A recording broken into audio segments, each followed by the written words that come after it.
All right, welcome back to day number three of the Ascot Perth Carnival. It is Winterbottom Stakes Day. We have a decent but difficult support card with the Cernus Listia Classic and the Jungle Dawn Classic as well. Obviously, the Group 1 Winterbottom Stakes over 1,200 headlines the day. It looks a heavyweight battle between Joker's Grin and Overpass with the way the field's sort of shaped up. Um, how are we, Josh? How are we, TC? Going well, boys. Good to be here. Good to be here, mate. Thanks for inviting me back. Yeah, no, I had a lot of requests for you two to come back together. So um, I think I'll take a back seat this week. Uh, must have been a lot of deaf people asking for that. um, Rail at 8 meters. It's going to be a good four. How do you see the track playing on Saturday, TC? I've gone into most meetings this season, to be fair, just thinking it's going to play pretty even. It's done that for the whole season thus far. So probably more often than not, you've wanted a little bit of cover, but leading hasn't been disastrous. So I think we'll stick with that until something changes on the day. Yep, awesome. Doesn't look like there's too much wind around. It's just moderate southwesterly again from mid-afternoon. Yeah, and it hasn't got too hot over here just yet either, which can lend itself to leaders as well. So nothing to worry about on that part either. Perfect. And Josh, any sort of insight, any No, opinion? obviously, I've only been WA for a few months, so Yep. I'll be playing fair and just going on the run. But yeah, just trying to back horses that are nice last starts. See how Yep. we go. Awesome. We kick off race number one over the fast five. We have Magnique at $4, the Calabrese $6, Santanova 750, Overdrive 750, Lucky I Am $10, Last Stylebender $10, and double figures the rest. Not an easy way to play, but I'll go to you first, Josh. Yeah, I found this super difficult. It took me a long time to do. We can obviously start with Magna. Like obviously you can, as you can say, it's a leader back in grade after Smooth Chino gave it Winburn. But they gapped third there, so it's done nothing wrong this prep. It was trialled up sexy coming up, and then was three wide, no cover first up over the 1,000.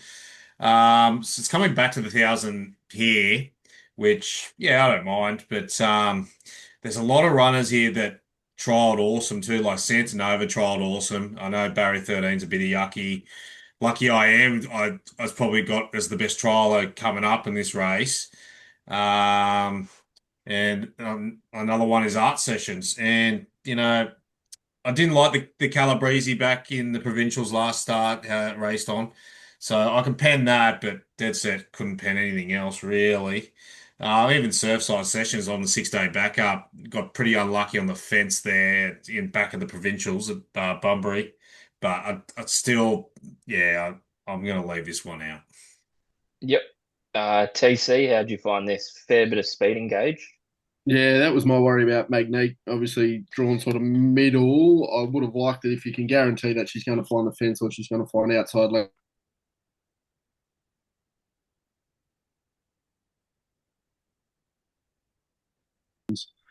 Going to be, Yeah, you paused on us there for a little did that bit. drop out again? Yeah. Beautiful. That seems to be my main go-to. I don't know where I got up to, but I was just saying probably Art Session is the only one I could probably entertain here. Definitely a horse that once getting control of a race is a little bit better, but doesn't look like that's going to happen. But first up, last preparation, split KTY and repossession. Repossession goes around in a Winterbottom. KTY has been competitive in 72 plus races, so that Yep. sort of performance would be pretty hard to beat here. Gate six should get a soft run, and Josh has mentioned the trial. It was a nice trial, so that's the one I could play. I think at around that $11 at the moment. Yep. But with you boys, really, really tough way to start the day. It is incredibly tough, and I think the amount of speed in this could there be five across the line fighting for the lead because it is crazy. I think it sets up really well for the Calabrese, but it's just at this point of its career, it's just a really dumb horse. It's one of those horses you'd sort of prefer to see do it consistently rather than dive head first into it. So Look, yeah, really tough. I didn't think Overdrive's win last start was too bad over the Fast Five. Obviously meets last style bender again. Um, but yeah, it's yeah, really tough way to start the day. Race number two over at 1800, 72 plus. We got Forever Boy 310, Fun Child 330, Royal Tornado $6, Hober West 8, Lavier 12, and double figures the rest. TC, you can handle the 1800. Beautiful, lovely. Thank you very much. Actually didn't mind one here. I thought Royal Tornado Yep. each way at around the $6. I think there's been pretty early money for this horse. Two runs this campaign have been pretty good, beaten half length by Asphalt first up. Last time drew wide, had to go back. Chanel Cooper on with the claim. The way that race was run, just no chance whatsoever of making an impact. Late sectionals were really good, and came home sort of 12 lengths faster than standard for the final 600, which was close enough to meeting best. A horse that typically doesn't show a lot of gate speed, so gate number two, um, I'm hoping they go pretty leisurely, so it might only be three pairs back, and from there Yeah. with Brad Parnham going back on, Yeah. I thought he was equally, if not better, than Fun Chow, who's much shorter in the market. Forever Boy had the perfect run last time, probably going to get that again, but second up, does he become a little bit more dour? That's probably a small question mark. They're clearly the two dangers, but each way $6. That'll get me all day, every day. Royal Tornado in this race for me. Oh, bit of pep in the step. Love it. How did you see this race, Josh?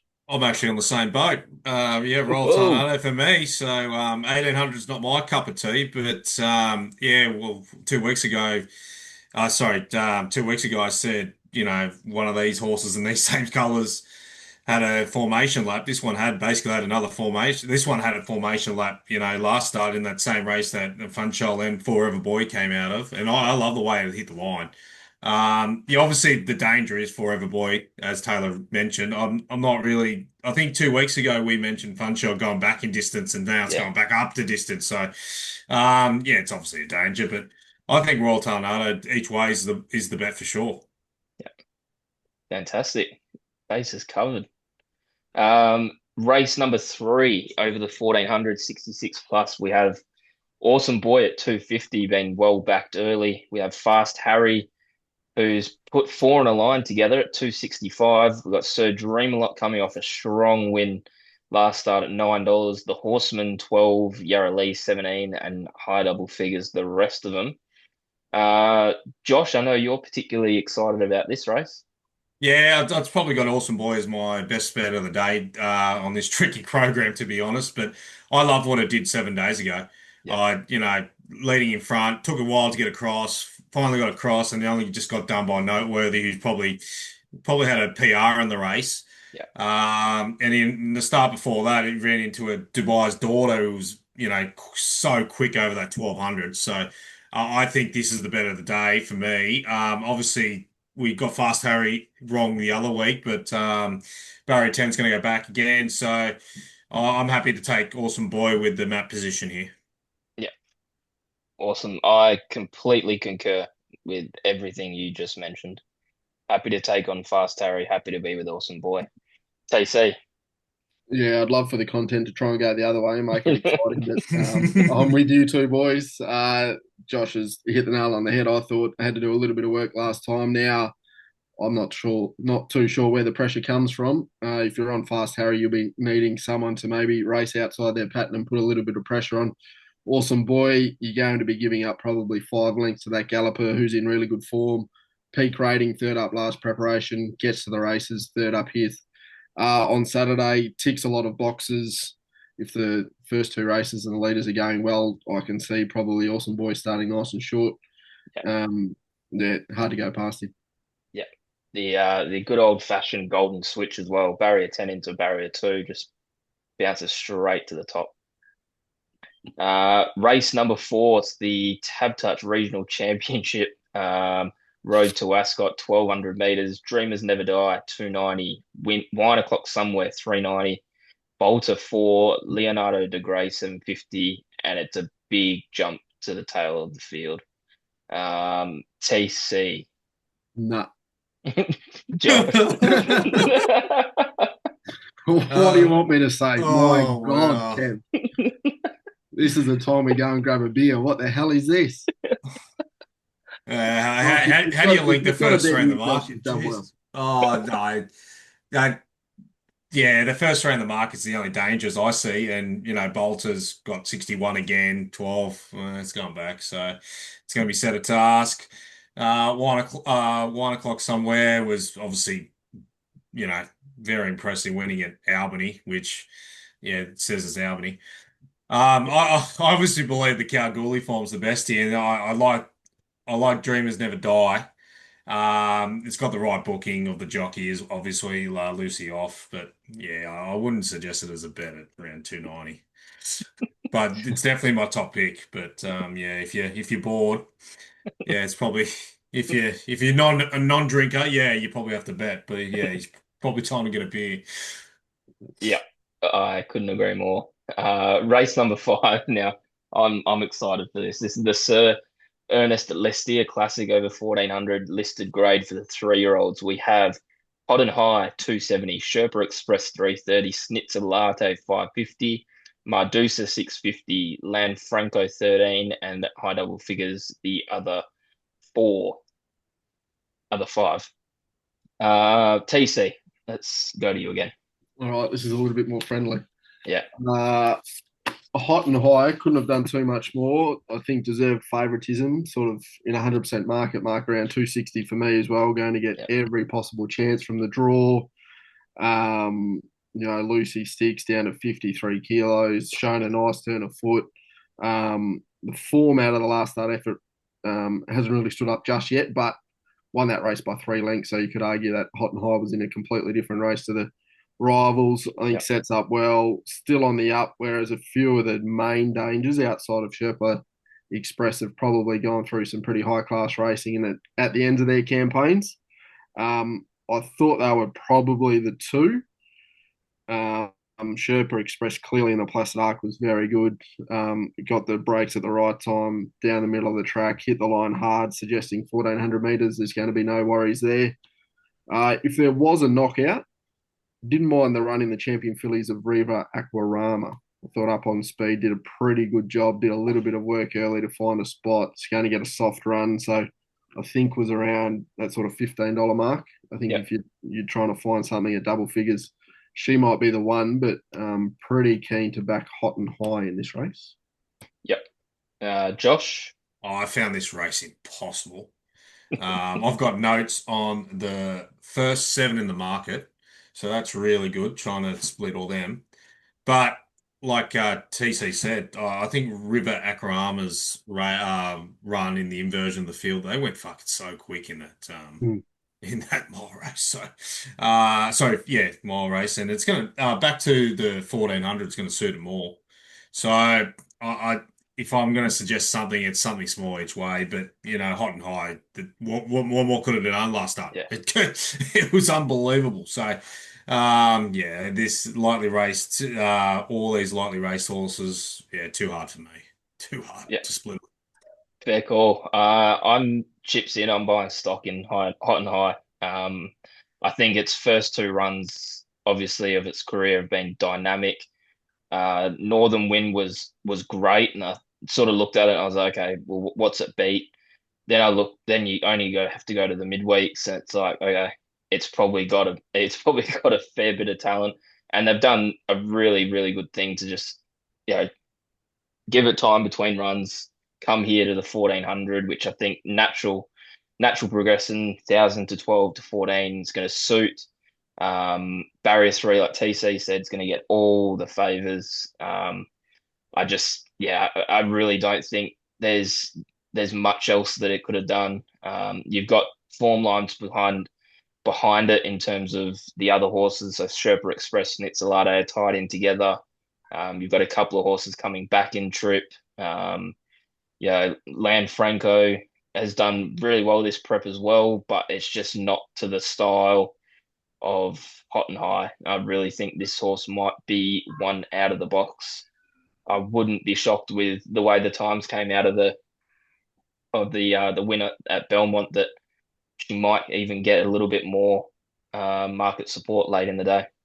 So I'm very, very tolly about this filly. Look, yeah. Doesn't Um, look much speed either. So 1-1 slowly run race, yeah, sprint off a dime, looks perfect. yeah. Race number 6 over the 1800 60 plus. The Crimson Pirate 320, Magnus Choice 5, Summers Legacy 6, Mississippi Dawn 8, ideally 14, and high doubles the rest of the field. Josh, 1800. Yeah, yeah, it's the 1800, no good, eh?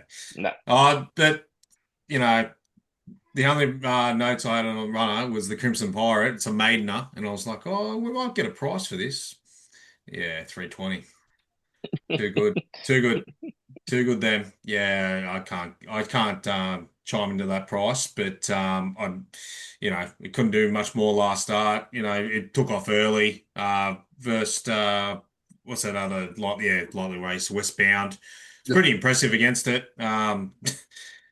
You got to think it's probably the second best maiden that's around. The other one's that Sprinter. I've backed a few times, but yeah, I'll pass here. yeah. TC. Feel awkward about it, but pretty keen that Crimson Pirate wins. As we've said, we're backing a maiden on a Saturday, so that typically that's going to end quite well. Just wanted to sort of take on the form line around Summers Legacy. They just went so slow in that race, so I'm not too sure what to make of that effort. Summers Legacy was given an absolute peach by William Pike, which he's done 9 out of 10 times for the last month. Yeah. Magnus Choice looked good and unlucky in that race, so that sort of puts a question mark around that effort for me. So I was trying to look elsewhere, something else to find, and it all just kept coming back to the Crimson Pirate. I think Westbound's a pretty nice horse, and the fact that the Crimson Pirate really made Westbound stretch his neck. They gapped third gapped fourth. I think that form line's going to hold up from gate number 7. A lot of options there from that draw. Yeah, $3 is probably going to get me about a maiden on a Saturday, and I never thought I'd say that. Awesome. Yeah, I've let it go. Yeah. I'll expect text messages halfway through Saturday then. Yeah, I will. Race number 7 over the 1200 78 plus. Shapes up to a really nice race this. We've got September Born at 360, KTY 420, Dracana $8, Sensation $9, Woburn Gold 13, Castle Road 15, and double figures the rest. TC, take us away. What do we make of September Ball? That's the question mark. I'm not too sure, and that's probably put a massive question mark around the whole race for me. So I'm Yep. not sure how well he's going and where to place him and how good he is. I mean, if we look at first up, he's run virtually, I mean, as close to a dead heat as you're going to get without it being a dead heat to Asphalt, who came out and won again. Then I don't know if the Asian Bow was the right race. I mean, who am I to question Nifty? The things I think he's got in his favor is that he's had the freshen up. I think he could just be a sprinter rather than getting out over a trip, over a mile. And I think the most important thing, he comes out of that Asian Bow into a ratings race. He's carrying 54.5. We know that he's got the potential under the hood. It's just a matter of him probably putting it all together. And I think there's question marks on some of the others in the field. Yeah. Look, he carried level weights. He's beaten 3 lengths by the Railway Stakes winner. So that's, Yeah. He wasn't disgraced in the Asian Bow. Gate 11, I dare say, over 1,200 metres, they're going to be a fair way back. Is he going to be able to pick them up? That's probably the question mark. The only push in this race I could give is Cessation. I think the horse is going really, really well. Should find somewhere near the speed. Key chances are going to be back. But not, we're having $20 on Cessation, probably something like that, something small to keep us interested going through the quaddie. Yeah. Do you think Cessation has to settle outside Castle Road? Probably, but how well is he going? Yeah. I mean, it's Paul Jordan. You sort of know what his horses are going to do. No, righto. No need to clip Paul. It's not a clip. It's just Yeah, you just got to follow the trend. Josh, how do you see this race? Yeah, I'm going with cessation each way. It's been awesome this prep. You know that second last start was awesome, and it's going to be a leader back in grade here. So it's normally my recipe. So and I Ruben Gold trialled all right. Celestic Storm trialled all right, but I don't think it's up to these. It, I'm like with the question marks with the favourites. I'm going with, see, like you said, sensation in on the speed and hopefully holds on for a drum at least. Yep, fair call. I think they're going to go gangbusters here, which suits me giving September Born another crack. I think he'll be wide with cover. By this time of the day, we're going to know how the track's playing, if it's favouring anything in particular. And I think with the amount of speed that it's expected, September Born will be able to get that nice drag into the race. He's going to have KTY on his back, I imagine. I think Pike's going to have to take KDY to the rear, but is KDY? What do you do with it as well? I, Pretty I don't possible know. start last time. Yeah, and probably just didn't get 1200. Maybe it's just a 5 furlong horse. Maybe. Maybe. So yeah, question marks on it. Um, I have to sort of respect my opinion for September Born here. Race number 8, the 1400 listed Jungle Dawn Classic. We have Yorga Pride 350, Bonjoy 360, Love and War 550, Secret Attraction 13, Taropa 16, and high doubles the rest. Josh, I'll let you take this one away. I think the real question mark is, does Yorga's Pride get 1400 for mine? It's obviously had its 5 wins over the 1200. Loved its run last start when it slightly held up and come out, rattle the line in third. Yeah. I, I think I am going to back it and trust my gut, but this looks like a very classy race to see if it actually can run 1400. We talked about Taropa so many times on this show. It's going to get given another formation lap from bloody 15, that poor Yeah. bastard. And it just needs a gate. I think I'm going to have something. This is the horse that we despise, but you know, it's no way up to this. But this is where you want Soda Noah to win and lobbing at a price like this. Just begging these gaps, and you're like, if you don't have anything on it at Yeah. 70s and it lobs, yeah, you could be off the cliff. Yeah. So, I'm going to be back in Yorga's Pride and probably have something just for shits and giggles on Solid L. Hopefully, praying for those gaps late from barrier 2. Yeah.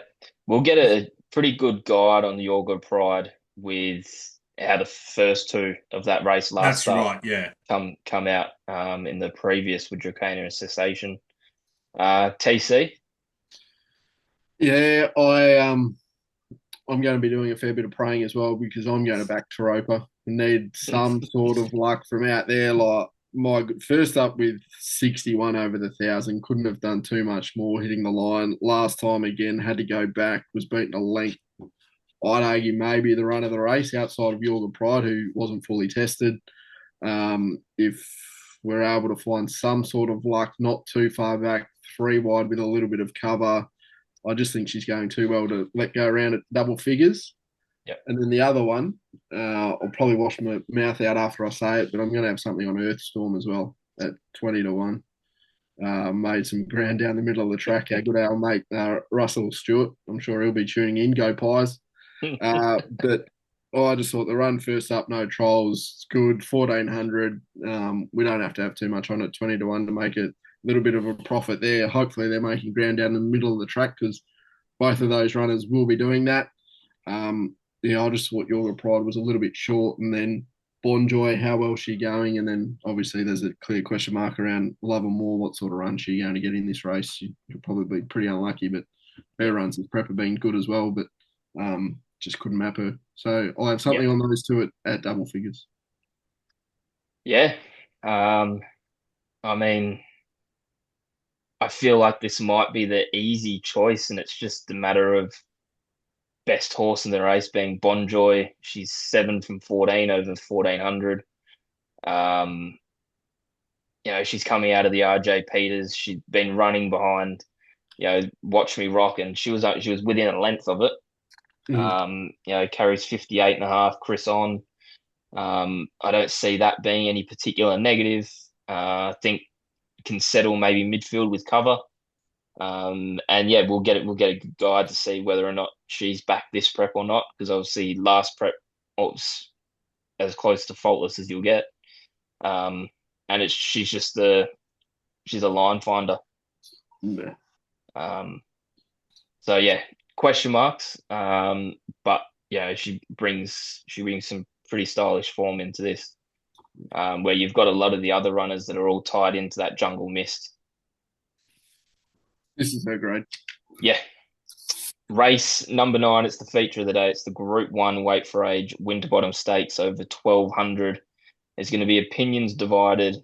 There already has been all over Twitter, and will continue right up till race start. We have Joker's Grin, 260. We have Overpass, 265. Ray Magnerio, $9. Luana Miss, 11. Rope Them In, 13. Oscar's Fortune, 18. Benedetta, 18. Libertad, 31. And Repossession, 71. We've lost Spacewalk and Man Crush. TC, take us away. Uh, I'm in the corner that it's a race in two. We've got the Yep. front runner, and then probably I don't think Joker's Grin from that gate needs to get all the way back, but he's going to be second half of the field, small field, so he's probably not going to be as far off overpass as what he was in the Quokka and have to run him down. Yeah. But just the major point I found is where's the pressure for overpass? He's just going to be able to bowl along.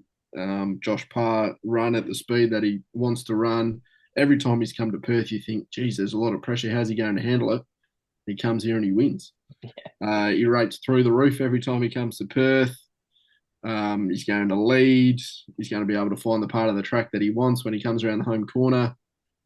Just ticks a lot of boxes for me. Overpass. Was it 250, 260 at the moment, I think you said. Yeah. So Yeah. if there's sort of level like that, or if Overpass gets out beyond Joker's Grin, that'll be enough for me to have a little bet on Overpass. He needs to redeem himself after the Quokka, but 5 from 4 track and distance reads all right. Yep. Absolutely. Josh? Yeah, it's I find this is like on the same two-horse race for mine. My heart's saying Joker's Grin because of the hype, and it's done. Couldn't done much more to right now this Yeah. prep. Trial's amazing. Hasn't even been touched for 2 starts. Legit. Um, but how do you go past Overpass's last start? Mm. What was it? 1.5 lengths off Kyron Rising. You know, what was it? Breakfast with the Stars on Tuesday. I saw a video on Twitter. It was basically untouched. Yeah. Josh Parr was on a rocket ship. Yeah. Yeah, TC's named all the reasons why he can back Overpass, and I don't want to be against Overpass, but I'm hoping for a little bit of a drift for Joker's Green due to the map position. Yeah. If we get a bit of a drift, I'm backing it because I've backed Joker's Green to win the Everest. So if I think it's going to be good enough to win the Everest, I've got to think it's going to be good enough to beat Overpass, Yep. especially around the same track. Yep. Yeah, absolutely. If he wins this, he'll be in the Everest for sure, surely. You would think so. Yeah. Well, there's some people that are saying if they owned him, they'd send him to Hong Kong. Yeah. Yeah. We're bringing that up again, are we? Yeah. Bring it up again. Look, two-horse race again, singing from the same hymn sheet. I'm with Joker's Grin. I saw Spacewalk come out and I was over the moon because I think Joker's Grin could set a little bit closer. Saw Man Crush come out and that was a bit deflating because I thought that was going to be where the pressure was, at least for the early part of the race. So sort of back to square one, if not a step behind square one. And what do they do with Oscar's Fortune? Do they maybe send it up front, sit outside lead? I'm starting to get a feel that Oscar's Fortune might be, at this point of his career, better ridden with a sit. Obviously, as a young horse, he was, on top of the speed, bowling along, sort of turned a new leaf in that sense. But yeah, I mean, it looks. I can understand all the question marks of why Overpass is not shorter than he is because it sets up really well. Um, would have liked to have seen Smooth Chino in this, just to just to get you excited, TC. Um, but look, it's a horse between two. I think Joker's Grin has the gears that he hasn't shown this prep yet. His win last start, I felt like he was still in second gear, still getting to building to where he needs to. Obviously, he goes from this to the Gold Rush, so there's still another target in mind. But look, for me, Joker's Grin's done nothing wrong. Overpass has done nothing wrong. It's 260 apiece, and you just pick on which one you think's going to win. That's sort of the way punting goes. Um, the Shout out to rope them in as well. Like he couldn't be going any better. He's just He's flying. he's I just running I to think two. I think he's I think the one that gets into third. I don't surely think he's set for the gold rush. Surely I'm not you got to entirely think sure. that's why they probably didn't go the railway. That you'd think going back to the 1200 into a 1400 would be easier than going 1600 back to a 1400. Yeah. That's what I would assume. Um, he'll probably have Joker's Grins back. Yeah, Maybe. Yeah. He's not as well as he's going. He's not running past Joker's Green. No, he's not, and I think he feels third. I think he's better. I think Luana Miss. We saw who was it? My Bella May, a couple of years back, thrown into this race. Unfortunately, I feel like that's probably broke her a little bit.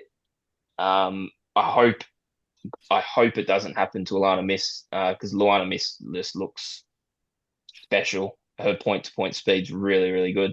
Obviously, right on 51 and a half. Ray Magnerio, I don't know much about the horse. I just know that there was a lot of commentary about his last run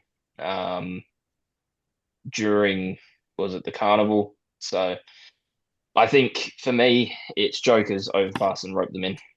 I think the rest are just sort of running for a bit of prize money behind them. Race number 10, the lucky last of the day. It's over 1200, 60 plus. We have Lady Boss 460. He's got the safe 550, Marley's Song 750, Define Beautiful 750, Six Shooter $10, Let's Talk $10, and double figures the rest of them. Did they save the hardest race to last? Josh? Well, he's got the safe going to get a run? Anyone know? Just needs one out. It only needs one, doesn't it? Yeah. Who knows? Yeah. Oh, I loved its trial. Loved its trial. Yeah. I think right now though, let's say that it's not in the field. Yep. I'm going with a horse that's slightly raced, and I still believe it hasn't done anything wrong this prep. It's gonna need a lot of luck. Barrier 15, number 12, Rolling Ruler. Got a decent opinion of this horse. Back when it started 1200 in the provincials, it came second to 300 or three something on those lines, and made a truckload of ground that day from back and wide. So I'm just going to go off that run. I didn't mind his run last start either, behind Jazz Session and Black Aura. Yeah. Obviously needs a lot of luck from back there, but that's going to be my top selection to try and get out a winner. If he's got the safe, gets a run the last, I'll be having on something on that as well. Not touching the Sydney horse. No, we talked about this a couple of weeks ago. We both think it's a Weddy. It did okay last start, but I'm not backing it around there. Yeah, fair call. TC. The only other one out wide that I could throw out is Hell of a Goddess for Paul Hunter. Horse that I think's got ability, but clearly hasn't got a crack at it. It's had 4 career starts. Both preparations have only been 2 starts, so there must be a couple of issues there. So she's got any sort of market support. She's $26 at the moment, maybe something throw at the stumps. But I was sort of with Josh. The only horse that intrigued me was Rolling Ruler, but Yeah, where's he going to get in the run? That's probably the main issue. But outside of that, I didn't really want to play anything else. Yep, fair call. Yeah, I normally take the easy way out, so I will. Nothing for me. Well, mate, give me your quaddy numbers in this league, mate.